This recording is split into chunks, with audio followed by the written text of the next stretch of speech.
Some very funny people live in Coronation Street. They've got some very funny habits, to be warned. With over 10,000 episodes, there's not much Coronation Street hasn't covered. Nothing would make me not want to see you again, Hayley. This mad. What? I'm a transsexual. But after all these years, the show continues to shock and surprise us in equal measures. We do that no one start. I don't want you calling me that no more, you. I don't know what you two are getting up to over there. I think I need another sheriff. Think I need one too. Whatever next, you'll have every curtain in Weatherfield twitching. For a street that has only 10 houses, 4 flats, a pub, a garage, a salon, a factory, and 2 shops, Corrie doesn't half create a lot of scandal. You are telling me that you've been having it off with your son's girlfriend? The reason why Sarah Louise has put on some weight is because she's pregnant. You can say stop whenever you want. I'm sitting pretty, nobody can touch me. And it's all down to good old Mr. Barlow. Trust me, you don't want to know. Oh, I do, mate. Come on. I got Tracy Barlow pregnant who stalked me and then cancelled my wedding behind my back. I've got a baby daughter nobody knows about that's being looked after by the croppers. Roy thinks he's the father and so does his transsexual partner, Hayley. I thought you said you could handle it.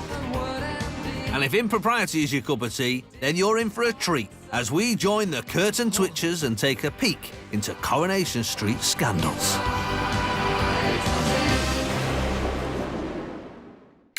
Coronation Street has never shied away from a controversial storyline, but the definition has certainly changed over the years.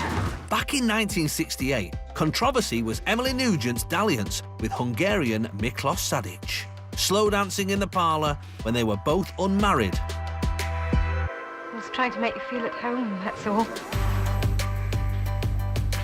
Home, at the moment, is having pork sausages with you. You've succeeded. All right. Whereas in 2020, Jeff Metcalf fed his girlfriend her favourite pet chicken for dinner. But I think it's safe to say that would be controversial at any time. Not too dry. It's so tender. I thought she might be a bit dry, being an older bird. I'd like to raise a toast to Charlotte. And in the year 2000, the show tackled a very sensitive subject as it told the story of 13-year-old Sarah Louise Platt's pregnancy.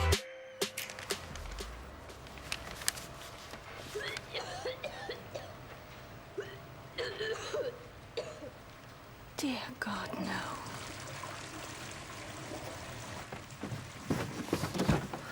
What's going on? Nothing. You've been sick, haven't you? You make yourself sick. No, I didn't. Sarah, don't lie to me. You stop going on at me! I might as well for all the good it does. In 2000, Britain had one of the highest teenage pregnancy rates in Europe, and the writers focused on how Sarah Lou's pregnancy affected her family and her own life as a schoolgirl mother. Is there anything you'd like to tell us? No. The reason why Sarah Louise has put on some weight is because she's pregnant. No. I'm sorry, but it's very clear Sarah Louise is pregnant. She's 13 years old. She's never had a proper boyfriend.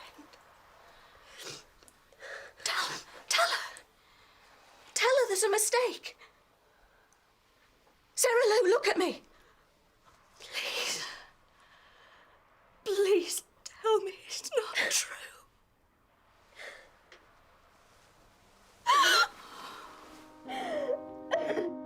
When it was revealed that the father was schoolboy Neil Ferns, the enormity of Sarah Lou having to raise the baby on her own really hit home for her family. Oh, no. What's up? Oh, I don't believe it. Do you know him? Him! Martin! What? That's him! It's in what? Him! This just turns everything upside down. What does? Seeing him child? I pictured him a bit older than that. Yeah. You thought he was some older boy who'd taken advantage of our little girl. So did I. Well, maybe it wasn't quite like that. This was the first time a story of a teenage pregnancy had ever been told like this on a soap. Producers wanted to take the social issue seriously, showing how it divided opinion amongst the Coronation Street residents. At least we don't have to worry now about what people are going to say. In a few weeks, or even days, you have to make such a big decision. Whether to keep your baby or not. I don't know. Listen to me. Now, you don't have to make a decision tonight, but you do have to think about it. But whatever you decide, we'll love you and support you. Whatever you want. I don't know what I want. I just want it all to stop. Hey. With the support of her family, Sarah decided to go through with the birth. Yes, Sarah. Now push for me. That's it. The head's here now, Sarah. Push. That's it. One last push for me now, Sarah. That's it. Good girl. Your baby's here, Sarah. You've done it, Sarah. It's over. You've got a daughter. And on the 4th of June 2000, baby Bethany Brittany Platt was born. There we are.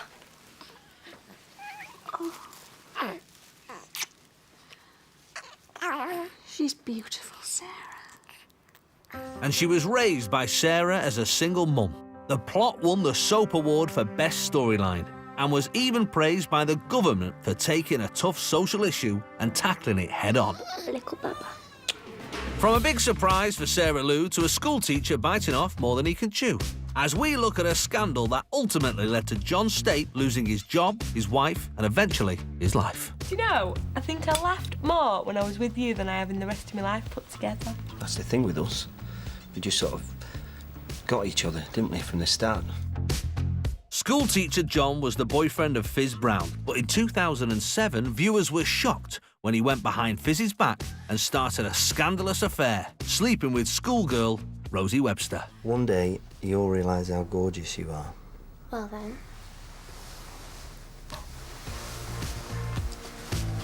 For a short time, John enjoyed the thrill of the relationship with Rosie, but he soon began to realise the implications of the affair and tried to call it off once and for all. It was sexy earlier. Seeing you in action. All I could think about was being on my own with you. I've told you, Rosie, it's over. Then why are you about to kiss me? I'm not.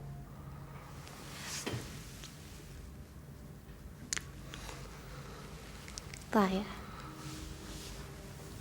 I'm going straight to hell. I'll see you there. More willpower, John. It was clear that he was far from being in control of the situation, and it was Rosie who was calling the shots. I want an A. What? I mean it, John.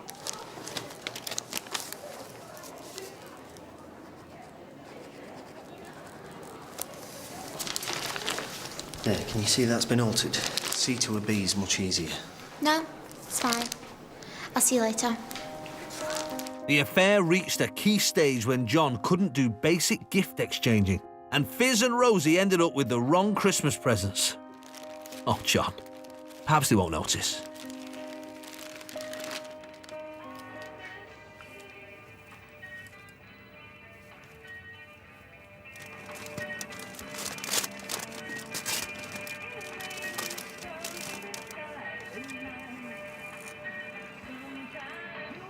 Oh, my God. These are massive. What the hell have I done? What's doing? I'm going home, now.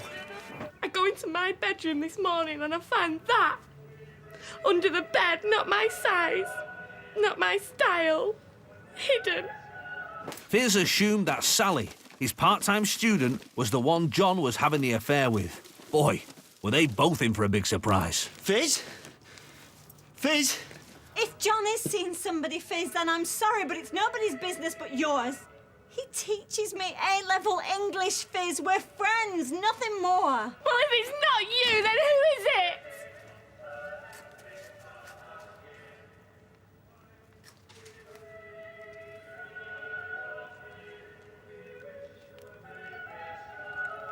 Oh. You? No, no, it's not. This is from a friend. It's not from John, I swear it's not.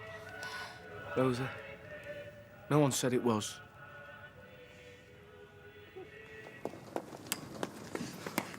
Nutmeg! You said you were buying nutmeg! Fizz, I'm sorry. John, I didn't tell them. Nobody buys nutmeg! No, you need to let me explain to you. To all of you, it was just a mistake. Kevin! Kevin, don't! We let you into our home. She was only 16. Look, he don't kill you.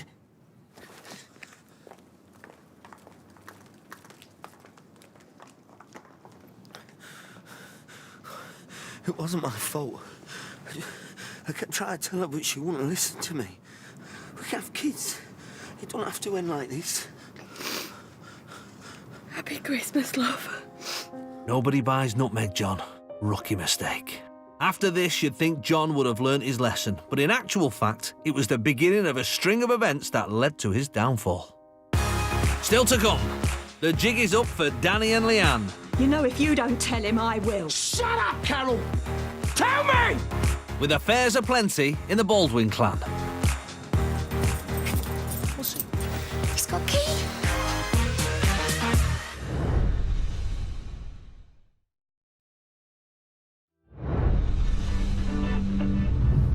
Welcome back to Coronation Street Scandals. I'm pregnant. I bet Brian's over the moon, isn't it? I'm not sure it's Brian's, ma'am. Well, what else do you want? What I've found. What's that? Somebody else. Tragic, isn't it? It's safe to say that M10 is probably the most scandalous postcode in the north of England. From fraud... There is no new life in Italy, no job in Tuscany, and no money left in your bank account. To affairs... Baby Jack's not mine. The baby's not mine, sir. Corrie has it covered. But if there's one thing that causes the most scandal, it's murder. And there's been no shortage of those in Weatherfield. The current homicide count stands at 24 people and 1 chicken. And it all started with the off-screen death of Steve Tanner in 1968, who was pushed down a flight of stairs by American miscreant Joe Donnelly. Steve? Your husband's dead, Mrs. Tanner. And since then, the body count has slowly risen. Some have been spontaneous. But part of me was always wondering, was it Rosie? Stop it! It's not beyond the realms, is it? I mean, everybody knows he likes a bit of school humor. And some premeditated.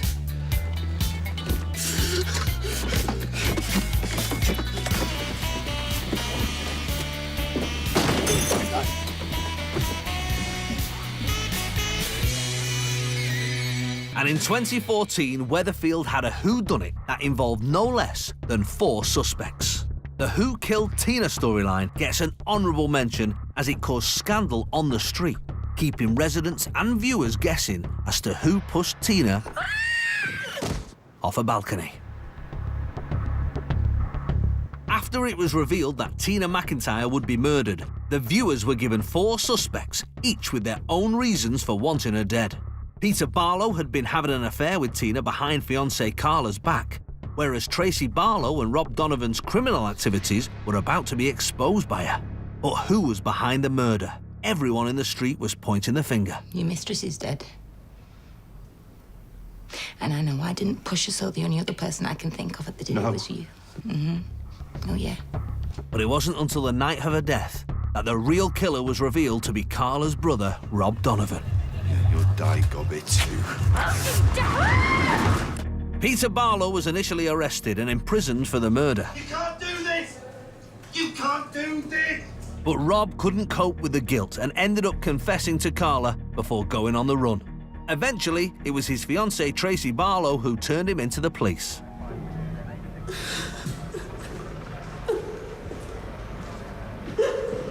Robert Donovan, I'm arresting you on suspicion of murder. You do not have to say anything, but it may harm your defence if you do not mention one question, something which will later rely on in court. Anything you do say may be given in evidence.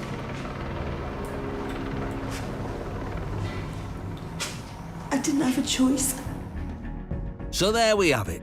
A murder, false imprisonment and 2 ruined weddings. Just another week on the cobbles. Scandals that could set tongues wagging have been part of Weatherfield's history ever since those first words spoken by Elsie Lappin in 1960. You know how it is when you come to a new street. You don't know anyone or what to look out for. Oh, Coronation Street's all right. Mind, there's some you'll have to watch. And there was one family we watched, but we could scarcely keep up with. It was, of course, the Baldwins. What are you supposed to be doing? Unloading. Then look as if you're unloading! Since Mike first appeared in Weatherfield in 1976, the Baldwins have caused more stirs than an alternative James Bond martini. As that old line goes, the sins of the father are to be laid upon the children.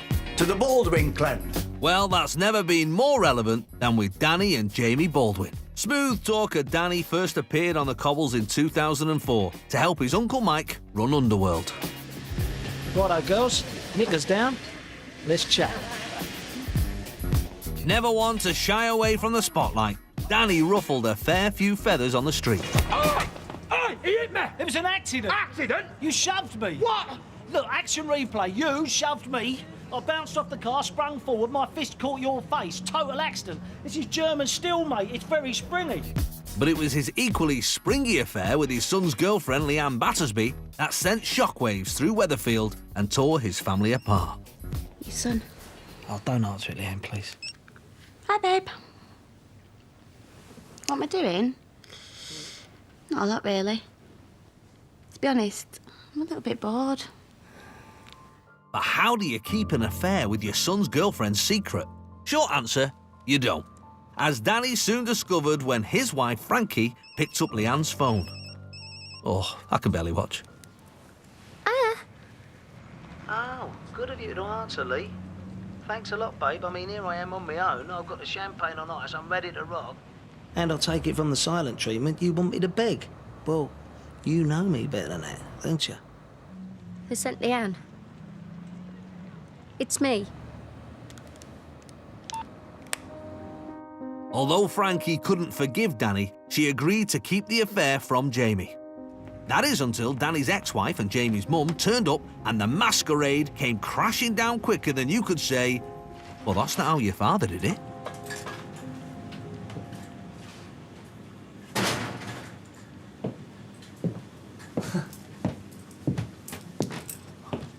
What's this? I'm trying to run a business here. You still here, Carol? I'm impressed. That's quite a hotline you two have got. Carol, did you never suspect? The in-jokes, the excuses. Why didn't you learn? You saw what happened to me. Mum.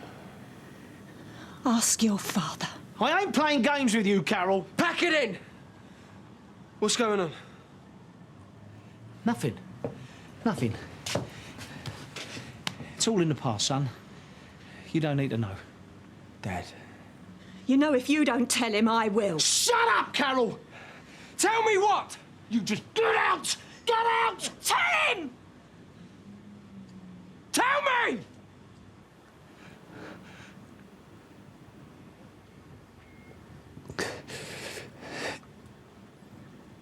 It was Leanne.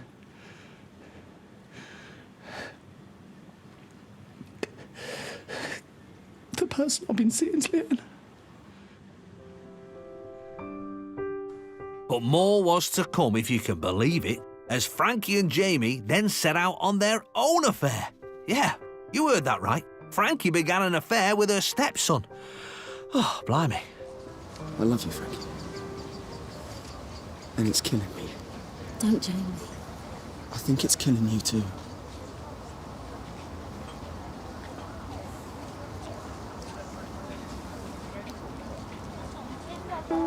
The affair really turned the tide of public sympathy against Frankie, who in many people's eyes went from victim to villain, especially after Danny caught her and Jamie in bed together. Blimey! Hope you ain't gonna kick, babe. Because I've got something to cheer you up.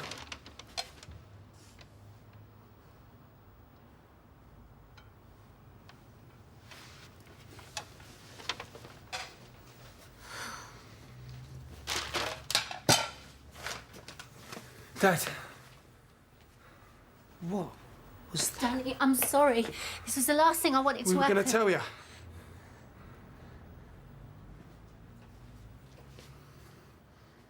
Well, go on then. Go on, tell us! We love each other. No! You don't tell me that. You ever tell me that, boy? And I swear... Needless to say, the story did not have a happy ending for Jamie. We can't let him win. It's not right.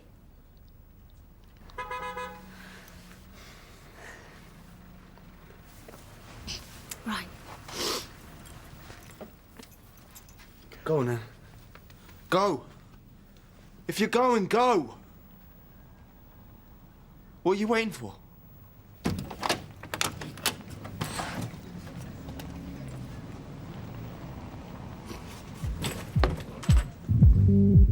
Every street in Britain has its fair share of scandal, but after 6 decades on our screens, it's beyond doubt that Coronation Street has seen more than most. And thankfully, there's sure to be plenty more to come. And the Coronation Street compilations continues next week as we celebrate the domination of matriarchs in battle axes.